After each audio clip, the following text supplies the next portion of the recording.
ये कहानी किशनगंज नाम के एक छोटे से गांव की है, जहां बिरजू नाम का एक बहुत सीधा साधा और ईमानदार किसान अपनी पत्नी गौरी के साथ रहता था। बिरजू की मालिया हालात बहुत खराब थी। वो गांव के बड़े बड़े जमींदारों के खेत में मेहनत मजदूरी करता था। बिरजू कभी किसी के खेत में काम करता था तो कभी कभी किसी के घर पर जाकर साफ सफाई का काम भी करता था, ताकि उसके घर का खर्चा अच्छे से चल सके। बिरजू इतनी मेहनत करता था, पर फिर भी उसके पास इतने पैसे नहीं बच पाते थे कि वो अपने और अपने पत्नी के लिए अच्छे से 2 वक्त की रोटी का भी इंतजाम कर सके। जैसे जैसे समय बीतता गया, उसकी मालिया हालात और खराब होती गई। इसी बीच बिरजू अपनी पत्नी से बोलता है, गौरी, मुझे माफ कर देना। मेरी वजह से तुम्हें भी इतनी सारी परेशानियों का सामना करना पड़ रहा है। नहीं जी, आप ऐसे क्यों बोल रहे हो? मैं जैसी भी हूँ बहुत खुश हूँ। नहीं गौरी, मुझे नहीं लग रहा है। मेरी इस गरीबी ने मेरे साथ तुम्हें भी पिस के रख दिया है। आप इतने परेशान क्यों हो रहे हो? आप जितना भी कमा रहे हो, हम उसमें ही गुजर बसर कर लेंगे। और अगर आपको इतनी चिंता हो रही है तो अब से हम दोनों मिलकर और मेहनत करेंगे। आपके साथ साथ मैं भी आस पड़ोस के लोगों के यहाँ छोटा मोटा कोई काम देख लेती हूँ। नहीं गौरी, मैं तुम्हें पहले ही बहुत परेशान कर चुका हूँ, और अब तुम किसी और के यहाँ काम करो, ये मैं नहीं देख पाऊंगा। तो आप सब चिंता छोड़कर अपने काम पर ध्यान दीजिए और मेहनत करिए। बाकी सब ऊपर वाले के भरोसे छोड़ दीजिए। पर मैं भी क्या करूं? मैं कितनी भी मेहनत क्यों ना करूं, मुझे मेरे मेहनत के हिसाब से यहाँ कोई मजूरी देता ही नहीं है। अब तो पहले की तरह काम भी नहीं मिल रहा है। गौरी, मैं सोच रहा हूँ कि अब शहर जाकर काम करूं। यहाँ दिन रात मेहनत करता हूँ, लेकिन हमें सही से 2 वक्त की रोटी भी नसीब नहीं होती है। शहर में मेहनत करूंगा तो कम से कम पैसे तो ज्यादा मिलेंगे। पर आप शहर चले जाओगे तो मैं यहाँ अकेली कैसे रहूंगी? आपके बिना यहाँ मेरा कोई नहीं है। मैं समझता हूँ गौरी, पर कुछ ही समय की बात है। मुझे जैसे ही अच्छी नौकरी मिल जाएगी तो मैं वहां 1-2 साल कमाकर कुछ पैसे बचा लूंगा। फिर उन पैसों से यह गांव में कोई दुकान खोल लूंगा, ताकि तुम्हारे साथ रह सकूं। नहीं जी, मुझे ज्यादा पैसों का लालच नहीं है। अभी मैं जिस हाल में हूँ मैं उसी में खुश हूँ। मैं तुम्हारी भावनाओं को समझ रहा हूँ गौरी, लेकिन हमारी हालत देखकर मुझे कुछ ना कुछ तो करना ही होगा। ठीक है, अगर आपको यही सही लग रहा है तो जाइए, लेकिन अपना ख्याल रखना। मैं आज आपका सामान बांध देती हूँ, आप कल चले जाना।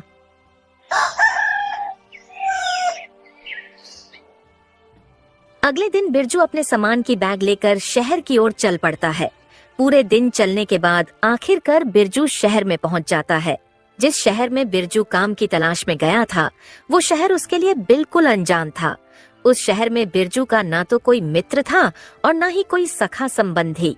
चलो, अब यहाँ आ तो गया हूँ, पर काम ढूंढने से पहले सर छुपाने के लिए कोई जगह ढूंढ लेता हूँ, ताकि आज रात तो कहीं रुक सकूं। बिरजू सबसे पहले आसपास में दिख रहे होटलों में जाकर वहां रहने के लिए बात करने जाता है, पर वो वहां से हताश होकर बाहर आ जाता है, क्योंकि बिरजू के पास इतने पैसे नहीं थे कि वो वहां का किराया दे सके। बाप रे बाप, इतना किराया एक रात रुकने का! इतने में तो मैं पूरे महीने का राशन खरीद लूं घर का। आखिरकार होटलों के चक्कर मार मार के वो परेशान हो जाता है। एक काम करता हूँ, इन होटलों में रहने से अच्छा किसी भाई के यहाँ रुक जाता हूँ, कम से कम मेरे कुछ पैसे तो बच जाएंगे। फिर बिरजू वहां से आसपास में दिख रहे घरों में जाकर रहने के लिए बात करने जाता है। बिरजू जब एक घर के पास पहुंचा तो वहां पहले से उस घर का मालिक बाहर बिस्तर लगाकर बैठा होता है। भाई, मैं बहुत दूर गांव से आया हूँ और अब शाम होने वाली है, और मुझे रात बिताने के लिए थोड़ी जगह चाहिए। अगर आप मुझे रात भर रुकने के लिए अपने घर में थोड़ी जगह दे देंगे तो बहुत मेहरबानी होगी। तुम गांव से आए हो या कहीं और से, मुझे इससे कोई फर्क नहीं पड़ता है। मैं तुम्हें जानता पहचानता नहीं हूँ, तो मैं तुम्हें अपने घर में कैसे ठहरा सकता हूँ? बहुत से लोग शहर में काम करने आते हैं, तुम कोई नए नहीं हो। जाओ और अपना ठिकाना कहीं और ढूंढो। बिरजू को उस व्यक्ति की बातें बहुत बुरी लगती है, पर वो उसे बिना कुछ कहे वहां से चला जाता है। थोड़ी देर चलते चलते वो एक दूसरे घर के पास पहुंच जाता है, जहां एक महिला बैठी होती है। बहन, मैं बहुत दूर से आया हूँ काम की तलाश में, पर अब कुछ ही देर में रात हो जाएगी, तो आज रात को रुकने के लिए जगह तलाश कर रहा हूँ। क्या मैं आपके यहाँ आज रात रुक सकता हूँ क्या? भाई, मैं आपकी मजबूरी समझ सकती हूँ, पर मेरे घर में केवल मैं और मेरी बेटी रहती है, तो मैं ऐसे ही किसी पराये मर्द को अपने घर में नहीं रुका सकती हूँ। मुझे माफ कर दीजिए। अरे कोई बात नहीं है बहन, आपकी मदद के लिए धन्यवाद। बिरजू वहाँ से भी निराश होकर अपने लिए दूसरे घर की तलाश में निकल जाता है। बिरजू कई घरों में जाता है, लेकिन हर कोई उसे अपने घर में ठहराने से मना कर देता है। ये सब देखकर बिरजू बहुत ही निराश हो जाता है।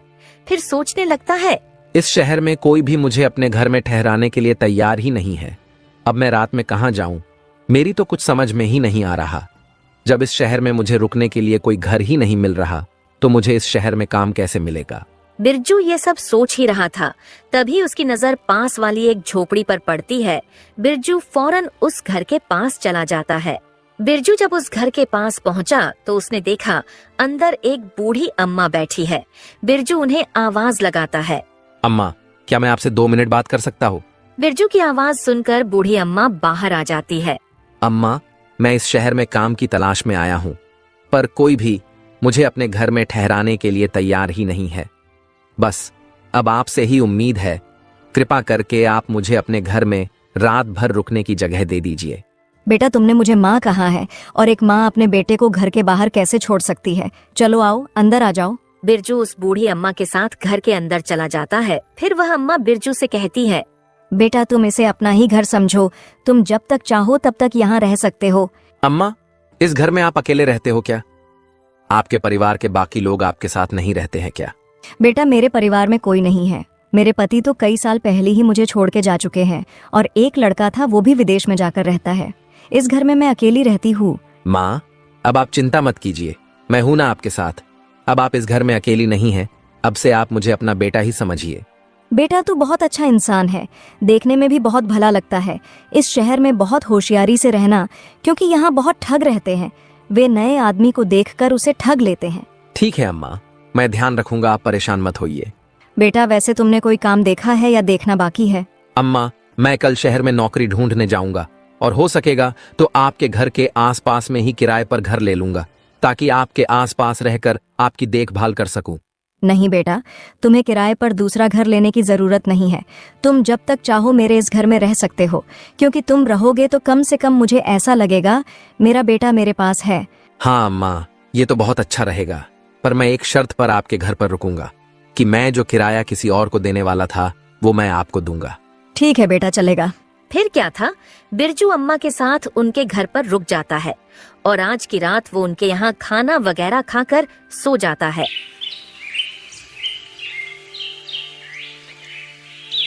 अगली सुबह सुबह बिरजू काम की तलाश में निकल जाता है। जल्दी ही उसे एक सेठ के गोदाम पर काम मिल जाता है। बिरजू कभी भी सेठ के किसी भी काम से इनकार नहीं करता था और वो हर काम को लगन और ईमानदारी से करता था। बिरजू के काम के प्रति मेहनत और लगन को देखकर सेठ बिरजू से बहुत खुश रहते थे। बिरजू को इतनी मेहनत करते देख सेठ बिरजू की पगार भी बढ़ा देते हैं। बिरजू अपनी कमाई से सिर्फ उतना ही खर्च करता था जितने की उसे जरूरत होती थी और बाकी बचे हुए पैसे को वो एक छोटी सी थैली में बचत किया करता था। शहर में काम करते करते बिरजू को अब कुछ दिन बीत जाते हैं। ऐसे ही एक दिन बिरजू अम्मा के घर के बाहर बैठे बैठे सोचता है, जब मैं 10,000 रुपए जमा कर लूंगा तब मैं पूरे पैसे लेकर अपनी पत्नी के पास चला जाऊंगा। फिर गांव में कोई अच्छी सी दुकान खोल लूंगा ताकि गांव में अपने पत्नी के पास रह सकूं।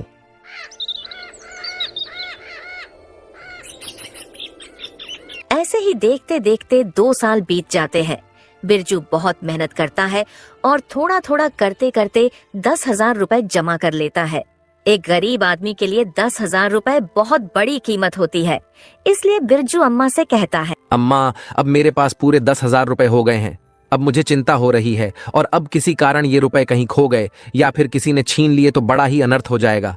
इसलिए इतने बड़े रकम को अपने साथ लिए घूमना तो बेवकूफी होगी और इस घर में पैसे छुपा कर रखना भी सही नहीं है।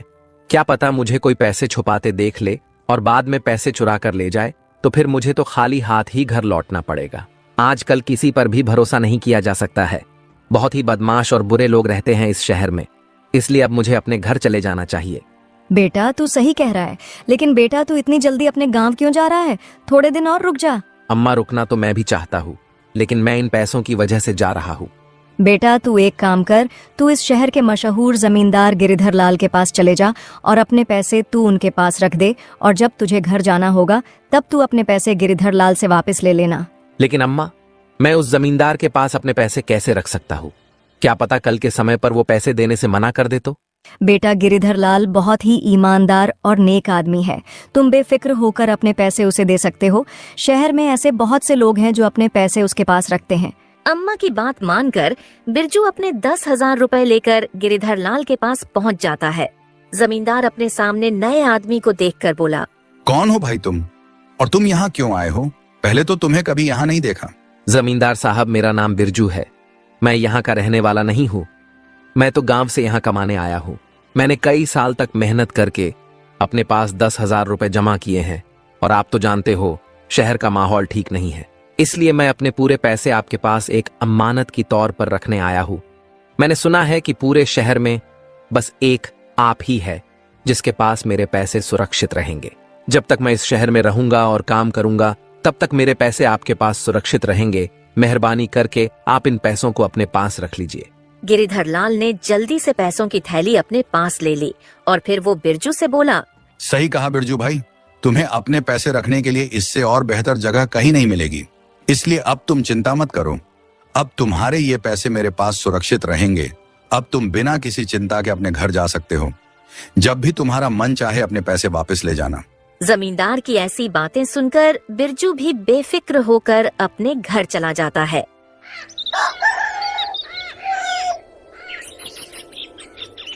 फिर कुछ समय और बीत जाता है।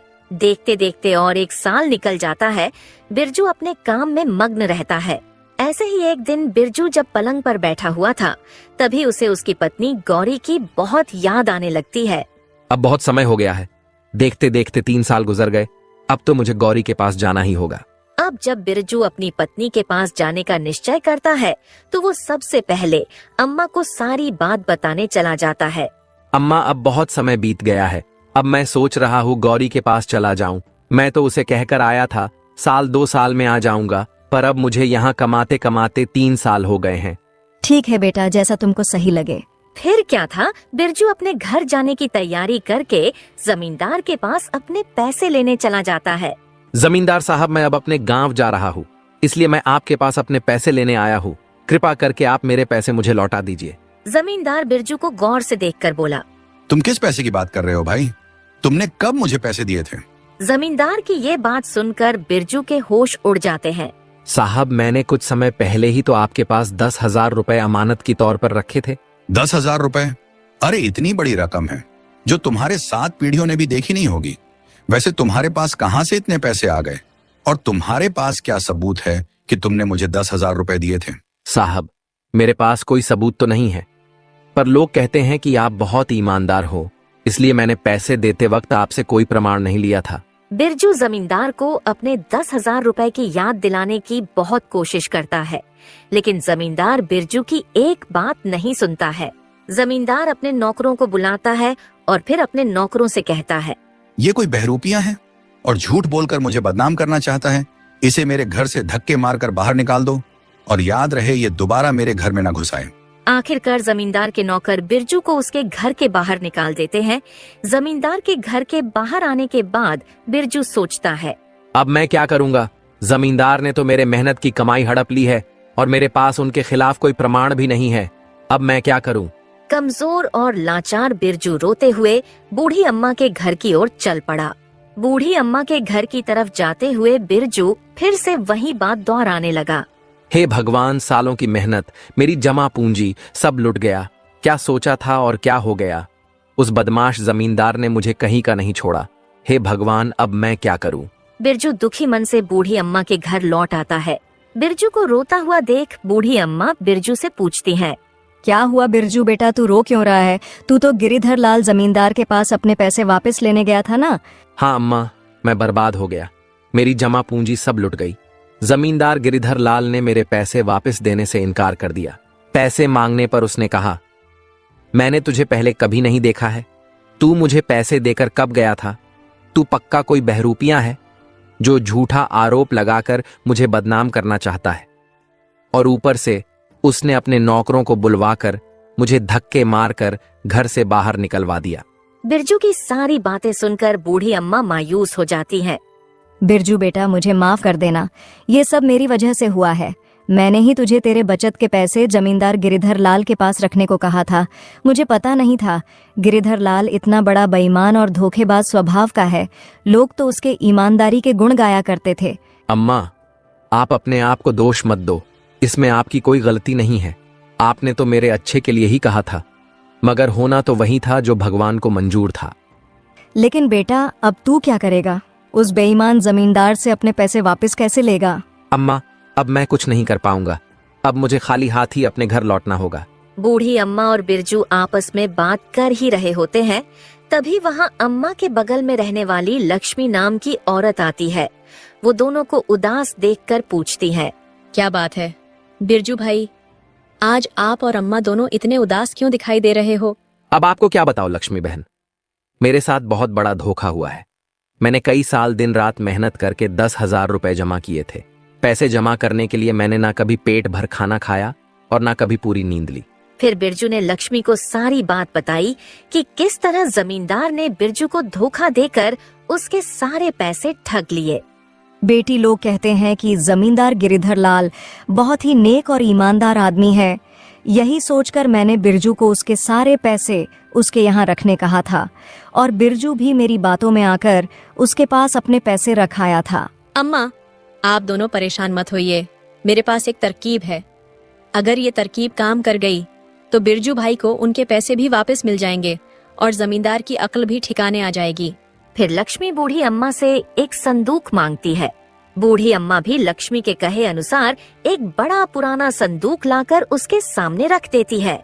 बूढ़ी अम्मा से संदूक लेकर लक्ष्मी कहती है, अम्मा, अब मैं और बिरजू भैया उस जमींदार के पास जा रहे हैं, आप भी हमारे साथ चलो। लक्ष्मी अपने सर पर संदूक रखकर बिरजू और अम्मा के साथ उस बेईमान जमींदार गिरिधर लाल के घर की तरफ चल देती है। जब जमींदार की घर की दूरी बहुत कम रह जाती है, लक्ष्मी अम्मा से कहती है, अम्मा, आप यही रहकर हमारा इंतजार कीजिए। जब तक जमींदार बिरजू भैया के पैसे ना दे दें, तब तक आप अंदर मत आइएगा। जैसे ही जमींदार बिरजू भैया के पैसे दे देगा, तब भैया आपके पास आ जाएंगे। फिर थोड़ी देर में आप अंदर आ जाना और मुझे कहना, बहू, मेरा बेटा व्यापार करके घर आ गया है और वो तुम्हें बुला रहा है, जल्दी चलो।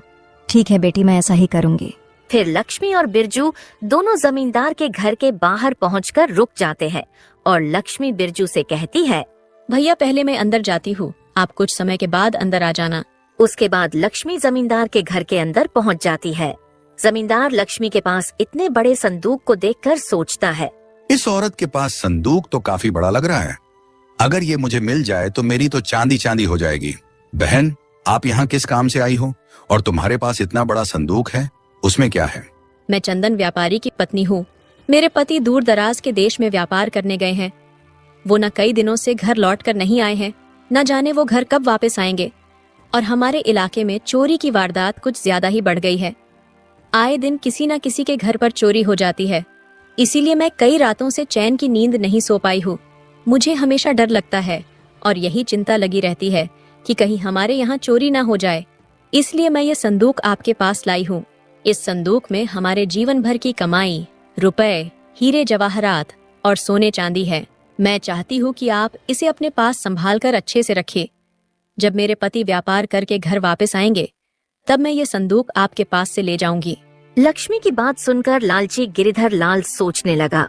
संदूक को देखकर तो लगता है इस संदूक में कम से कम 7-8 लाख रुपए का सामान तो होगा। मैंने सुना है कि चंदन व्यापारी बहुत ही अमीर आदमी है।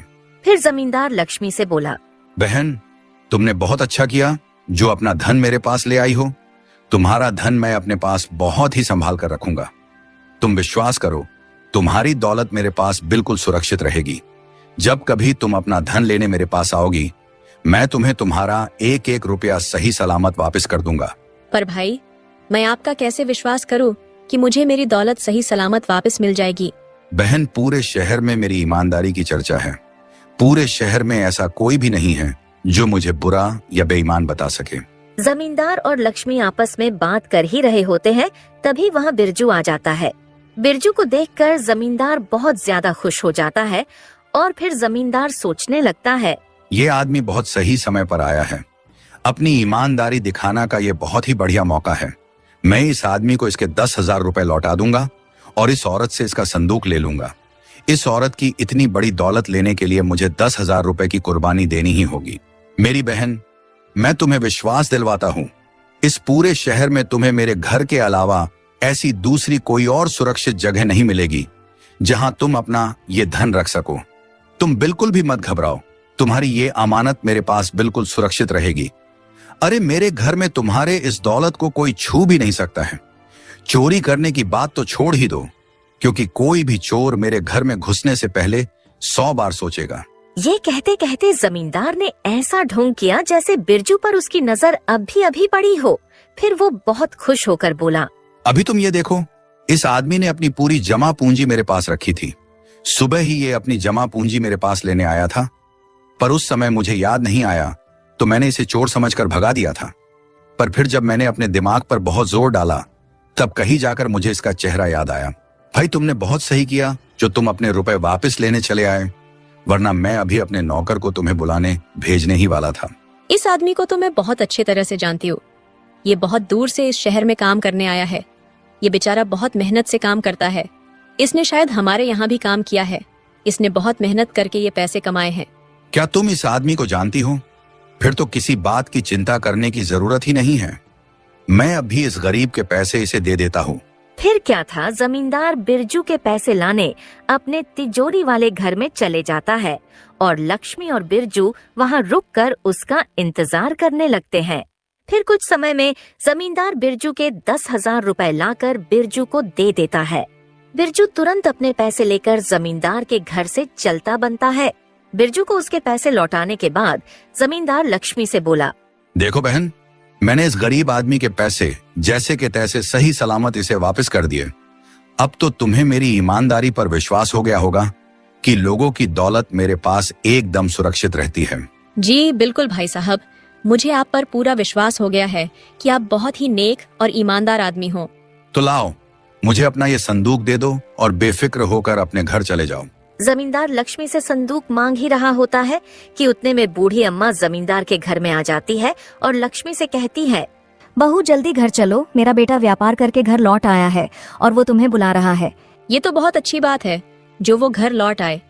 अब हमें कोई भी चिंता करने की जरूरत नहीं है। भाई साहब, अब आपको भी परेशानी उठाने की जरूरत नहीं है। मेरे पति अपने धन को खुद सुरक्षित रख लेंगे। फिर क्या था, लक्ष्मी ने संदूक उठाया और जमींदार के घर से चली गई और ये सब देखकर जमींदार को गुस्से से आग बबूला हो गया। गुस्से के मारे उसका बहुत बुरा हाल था। जमींदार मन ही मन बहुत दुखी हो रहा था और खुद को बुरा भला कह रहा था। वाह गिरिधर लाल, वाह, हाथ में आई दौलत लौटकर वापस चली गई। इस कमबख्त चंदन व्यापारी को अभी ही आना था, थोड़ी देर बाद नहीं आ सकता था। थोड़ी देर बाद आता तो उसका क्या बिगड़ जाता? नहीं, पर उस कमबख्त को अभी ही आना था। अगर वो थोड़ी देर बाद आता, वो धन से भरा संदूक मेरा हो जाता। अगर वो संदूक मेरे हाथ लग जाता तो पैसों से मेरी पूरी तिजोरी भर जाती। अब क्या करूं अपनी फूटी किस्मत का? पैसों से भरा संदूक भी नहीं मिला और 10,000 रुपए भी हाथ से चले गए। इधर जमींदार अपने किस्मत को कोस रहा होता है और उधर बूढ़ी अम्मा के घर पर लक्ष्मी बिरजू से कहती है, बिरजू भाई, इंसान को कभी निराश नहीं होना चाहिए। हमेशा ये बात याद रखनी चाहिए कि दुनिया में ऐसा कोई बेईमान और चालाक आदमी नहीं है जिसकी बेईमानी हमेशा सफल हो जाए। भाई, अब आप अपने घर जाइए और अपने परिवार के साथ एक सुखी जीवन बिताइए। बहुत भटक चुके इस अनजान इलाके में। फिर क्या था, लक्ष्मी बिरजू की बहुत बड़ी मदद करके अपने घर के लिए निकल जाती है। लक्ष्मी के जाने के बाद बिरजू भी बूढ़ी अम्मा से अपने घर जाने के लिए इजाजत मांगने लगता है। अम्मा, अब मुझे भी यहाँ से जाने की आज्ञा दो। आपका बहुत बहुत धन्यवाद जो इतने बड़े अनजान शहर में मुझ जैसे अनजान की मदद की और रहने के लिए छत दी। अम्मा, मैं आपका ये एहसान अपनी जिंदगी भर नहीं भूलूंगा। अरे इसमें एहसान की क्या बात है बेटा, तू भी तो मेरे बेटे जैसा है, तो मैंने तो बस एक माँ होने का फर्ज निभाया है। अब तुम अपने घर जाओ और हमेशा खुश रहो। मेरा आशीर्वाद हमेशा तुम्हारे साथ है। फिर क्या था, बिरजू अम्मा से उनका आशीर्वाद लेकर और उनको अलविदा कहकर अपने गांव के लिए निकल जाता है। बिरजू ने अपने बचत किए हुए पैसों से एक छोटी सी किराने की दुकान खोल ली थी, जिस कारण अब उसे किसी के यहाँ मजदूरी भी नहीं करनी पड़ती थी और वो अच्छा खासा कमा भी रहा था। और सबसे बड़ी बात, वो अपनी पत्नी के साथ साथ रह रहा था। दोस्तों, इस कहानी से हमें यह सीख मिलती है कि हमें कभी हार नहीं माननी चाहिए। अगर बिरजू भी हार मानकर अपने गांव लौट आता तो उसकी पूरी जमा पूंजी पर लालची गिरिधर लाल मजा कर रहा होता। और तो और वो और भी भोले भाले लोगों को इसी तरह ठगता। पर लक्ष्मी की सूझबूझ और चतुराई ने बिरजू को उसके रुपए भी दिला दिए और लालची जमींदार को सबक भी सिखा दिया। तो दोस्तों, कहानी आपको कैसी लगी हमें कमेंट में जरूर बताएं। अगर आपको हमारी मेहनत पसंद आई हो तो हमारे चैनल को सब्सक्राइब करना न भूलें और बेल आइकन दबाएं ताकि नई कहानियों की नोटिफिकेशन सबसे पहले आपको मिले। धन्यवाद।